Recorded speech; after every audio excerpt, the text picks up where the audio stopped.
Have you ever questioned the things you believe?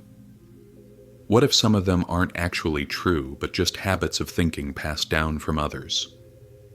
David Hume, one of the greatest philosophers of the Enlightenment, believed that many of the things people accept as facts are actually assumptions. He challenged the idea of absolute truth, argued that emotions often guide us more than logic, and taught that experience, not reasoning alone, is the key to understanding the world. But Hume's ideas aren't just for philosophers. They have real practical value in everyday life. His way of thinking can help us break free from limiting beliefs, manage our emotions better, and avoid being manipulated by false information.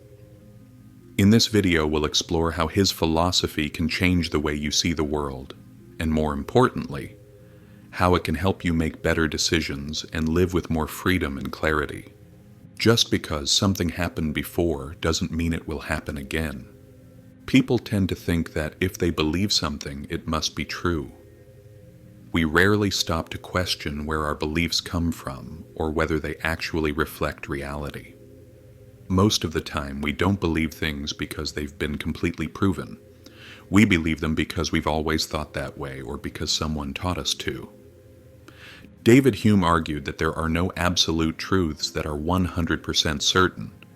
Everything we know about the world is just based on our experiences, and experience isn't the same as proof.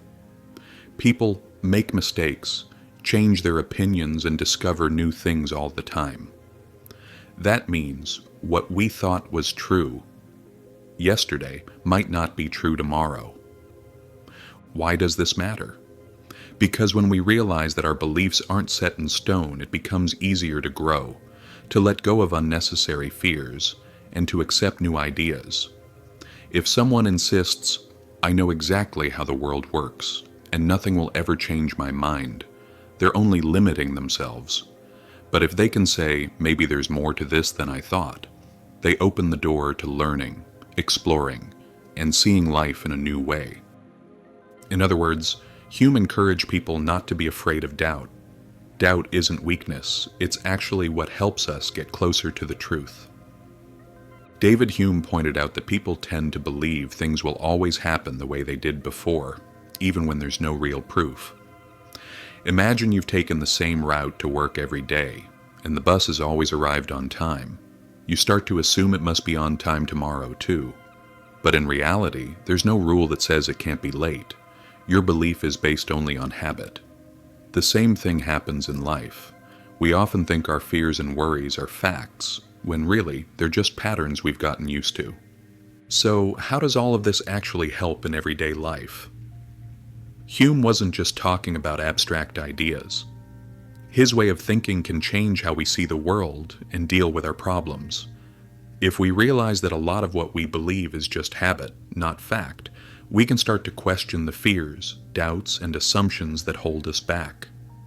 It means we don't have to be trapped by our past experiences or let them define our future. Let's break it down and see how this works in real life. If you've been through several painful breakups, it's easy to start believing that a happy relationship just isn't in the cards for you. You might think that because things went wrong before, they'll always go wrong in the future. But that kind of thinking isn't based on logic. It's simply a habit of expecting the past to repeat itself. In reality, your past experiences don't dictate what will happen next. The next relationship could be completely different, shaped by new circumstances, personal growth, and different people. The same kind of thinking can hold you back in other areas of life. If you've lost a job or failed at something important, it's natural to feel hesitant about trying again. You might assume that failure is inevitable, that if things didn't work out before, they never will. But life doesn't work that way. Just because something happened once, or even multiple times, doesn't mean it will always happen. You're not the same person you were back then, and situations constantly change.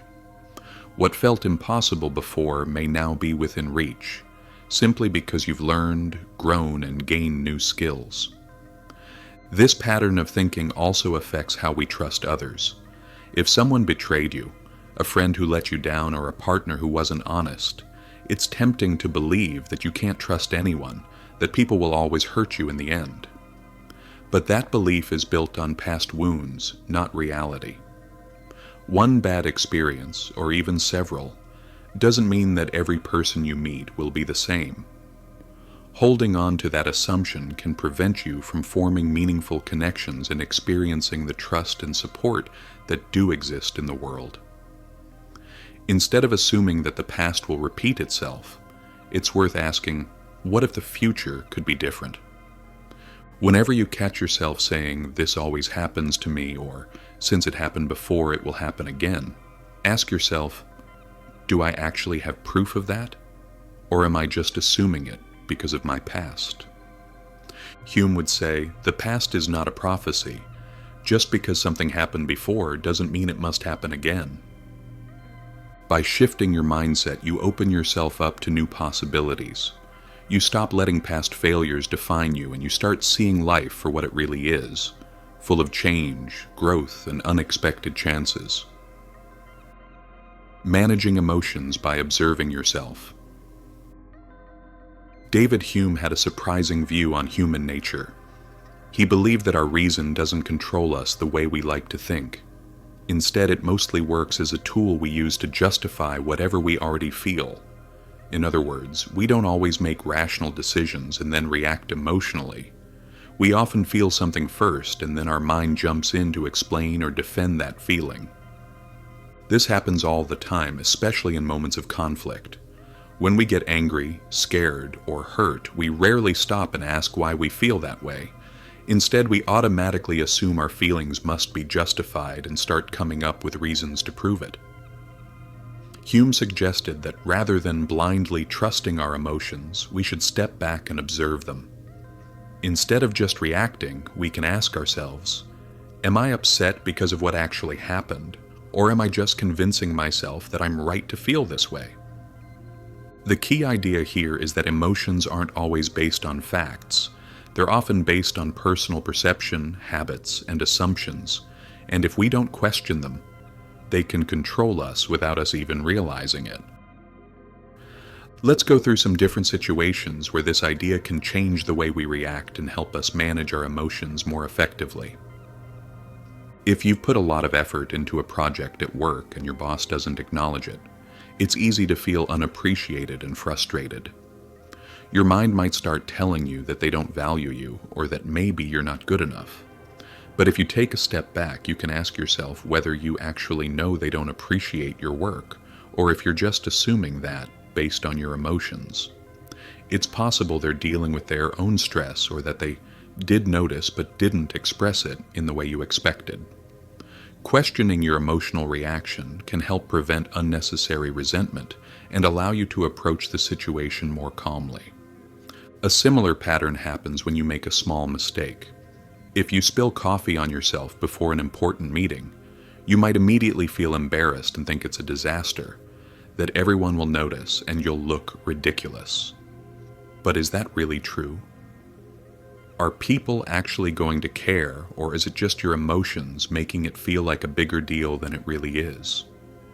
If you pause and recognize that your reaction is based on personal embarrassment rather than reality, you'll likely realize that most people won't even notice, and even if they do, they won't think about it for more than a few seconds. This kind of thinking can also affect how we interpret other people's behavior. If you're at a cafe and the cashier seems short with you, barely making eye contact and using an unfriendly tone, you might instantly feel offended and assume they're being rude to you. But if you stop and ask yourself whether you're sure they're actually being rude to you, or if something else could be going on, you might see the situation differently. Maybe they're having a bad day, maybe they're exhausted, or maybe it has nothing to do with you at all. Recognizing that your feelings are based on an assumption can help you let go of irritation instead of letting it ruin your mood. The same idea applies to social media. If you post something online and a friend doesn't like or comment on it, you might start wondering if they're mad at you or if you did something wrong. Your emotions might start spinning a story based on what you think their silence means. But if you step back, you can remind yourself that there's no real evidence that this means anything at all.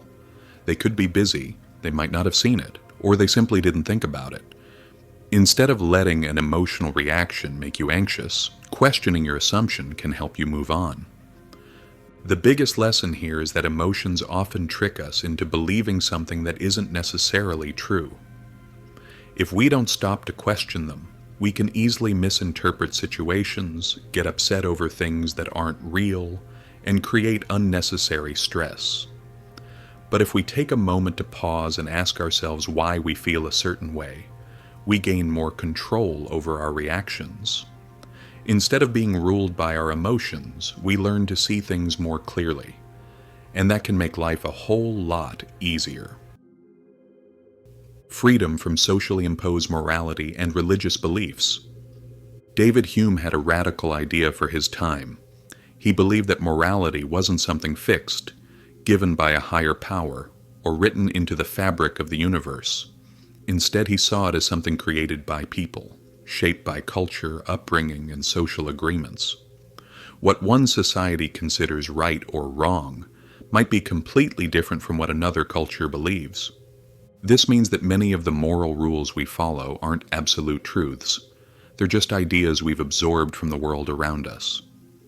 From childhood, we're taught what is acceptable and unacceptable, but we rarely stop to question where these rules actually come from. Hume argued that morality is more about human nature and emotions than about strict universal laws. In other words, we feel certain things are right or wrong because we've been conditioned to, not because they are objectively true. For modern life, this idea can be incredibly freeing. A lot of internal struggles, guilt, shame, fear of judgment, come from following moral expectations that were never really ours to begin with. Hume would suggest that instead of blindly accepting society's rules, we should ask ourselves, does this belief actually make sense to me? Or am I just following it because I was taught to? If someone chooses a life path that doesn't fit traditional expectations, whether that means not getting married, not having children, or following an unconventional career, they might still feel guilt or pressure from others who insist, that's not how things are supposed to be. Even if they're happy with their decision, societal norms can make them question themselves. But if morality is just a social construct, then whose rules are they actually breaking? Hume's perspective helps reveal that these expectations aren't objective truths, but inherited beliefs. If a choice doesn't harm anyone and genuinely makes a person happy, there's no real reason to feel guilty about it. A similar struggle happens when people constantly worry about what others think of them, whether they dress the right way, act the right way, or fit in. But Hume's view suggests that what's considered right, or normal, is nothing more than a cultural invention. What's acceptable in one society might be completely shocking in another. Instead of shaping their lives around other people's expectations, individuals can ask themselves whether they truly believe in these rules or if they're just afraid of judgment. Realizing that morality is flexible rather than absolute can help people live more freely and authentically. This kind of questioning can also apply to deeply ingrained personal beliefs. If someone grows up in a strict religious environment where they're taught that certain behaviors are sinful, they might start to wonder as they get older whether they truly believe this or if they've simply been conditioned to feel guilty. Hume's philosophy encourages people to examine their beliefs rather than blindly accept them. If a rule makes someone feel miserable but doesn't actually harm anyone, does it really need to be followed? By questioning inherited morality, individuals can build a system of values that aligns with their own experiences and reasoning rather than outdated traditions. Hume's perspective can also lead to greater tolerance of others. If morality is shaped by culture and upbringing, then people with different views aren't necessarily wrong. They've just been raised with different values. Instead of judging someone for living differently, it becomes possible to recognize that our own sense of right and wrong isn't the only way to see the world. Hume's philosophy teaches us that morality isn't something rigid and universal. It's something that has been shaped by history, culture, and tradition. Once we understand that, we can stop feeling unnecessary guilt, stop worrying so much about what others expect, and start living in a way that actually makes sense to us. The real question isn't whether we're following society's rules. It's whether those rules actually serve us or just hold us back. Embracing uncertainty. David Hume was one of the first philosophers to openly admit something that many people struggle with. We can never have absolute certainty about anything. We live in a world where nothing is completely predictable. Not the future, not our beliefs, not even our own thoughts. But instead of seeing this as a problem, Hume believed it was something we could accept and even find peace with. Most of the time, people feel anxious because they want control. They want to know for sure that their choices are right, that things will work out, and that the future is secure. But the truth is, no matter how much we plan, life is always uncertain. Hume would say that trying to eliminate uncertainty is a losing battle, because uncertainty is life. The key isn't to fight it, but to learn to live with it. When we stop expecting guarantees and start accepting that life is unpredictable, we free ourselves from unnecessary stress. Uncertainty doesn't have to be frightening. It can actually be what makes life interesting, open to possibilities and full of discovery. Many people find themselves trapped in overthinking, afraid to make a decision because they want to be absolutely sure it's the right one. Whether it's choosing a career, a partner, or even a simple everyday decision, the fear of making a mistake can feel overwhelming. But Hume's perspective reminds us that there is no way to predict the future outcome of our choices. Instead of searching for the perfect decision, we can focus on making the best choice based on the information available to us now, and trust that we will adapt to whatever happens. A great deal of stress comes from worrying about what might happen. Thoughts like, what if I lose my job? Or, what if my plans don't work out? Create unnecessary anxiety. But if we accept that the future will always be uncertain, no matter how much we plan, then we don't have to waste energy trying to control something we simply can't. Hume would suggest that instead of fearing uncertainty, we should embrace it and focus on what we can do in the present moment. This also applies to change. People often resist change because it feels unpredictable and uncomfortable, but Hume's philosophy shows that change is actually the natural state of life. Holding on too tightly to the past or trying to keep everything the same only increases stress. By accepting that uncertainty is part of life, we can stop fearing change and start seeing it as an opportunity for growth. The same idea can be applied to our need for control. Some people try to plan every detail of their lives, believing that if they organize everything perfectly, they can avoid problems. But the reality is, life rarely unfolds according to plan. Hume's approach suggests that instead of obsessing over controlling the future, we should focus on truly experiencing the present. The more we let go of the need to control everything, the more we can actually enjoy life as it happens. Hume's philosophy teaches us that uncertainty isn't something to be afraid of. It's just the way life works. The more we try to control everything, the more anxious we become. But if we accept that uncertainty is inevitable, we stop wasting energy trying to fight it. Life is unpredictable, and that's okay. In fact, that's what makes it exciting. Instead of chasing absolute certainty, we can learn to trust ourselves, make the best choices we can, and embrace the unknown with a sense of curiosity rather than fear. Developing skeptical thinking to protect yourself from manipulation. Hume argued that many of the things people accept as truths are actually just habits of thinking. Things we were taught, things we've heard repeated over and over, or ideas that simply feel right but have never been properly examined. This is especially relevant today in a world full of information, where we're constantly exposed to news, advertisements, and social media. Every day we are told what to think, what to buy, who to trust, and what to fear. But how often do we stop and ask, is this actually true? Or am I just believing it because it sounds familiar? Hume believed that skepticism, the habit of questioning things instead of blindly accepting them, is one of the most important tools for making good decisions. Instead of trusting everything we hear or read, we should always ask, where does this information come from? Do I have real evidence for this? Or am I just accepting it because it fits what I already believe?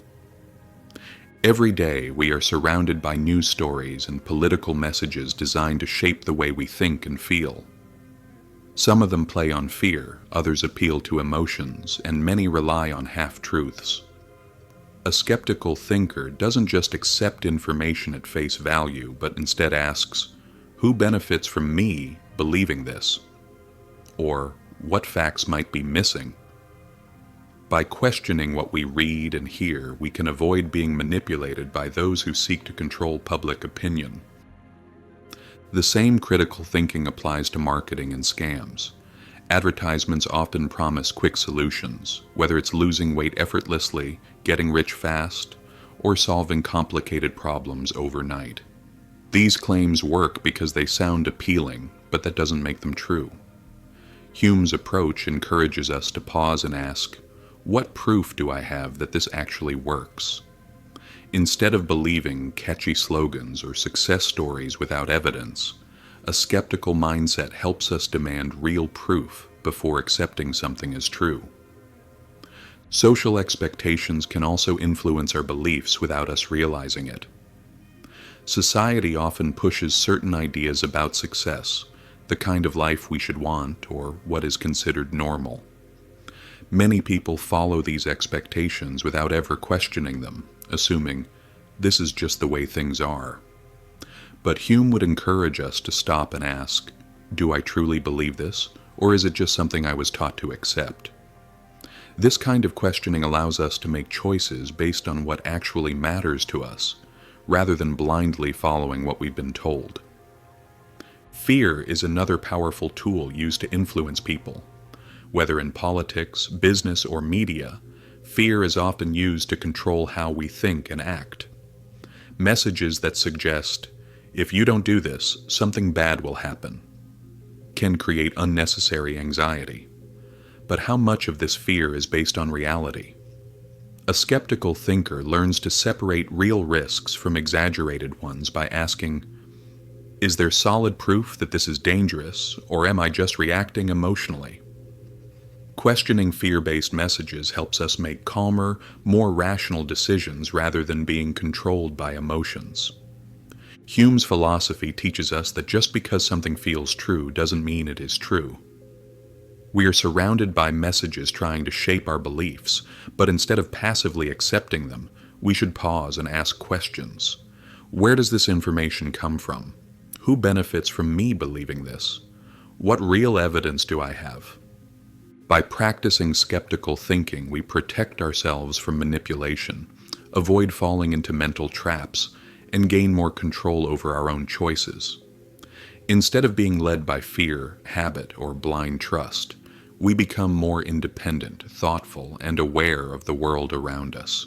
David Hume's philosophy isn't just about abstract ideas. It's a way of thinking that can change how we live.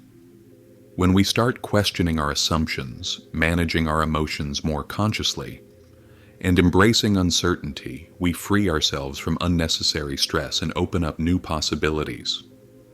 His ideas remind us that doubt isn't something to fear.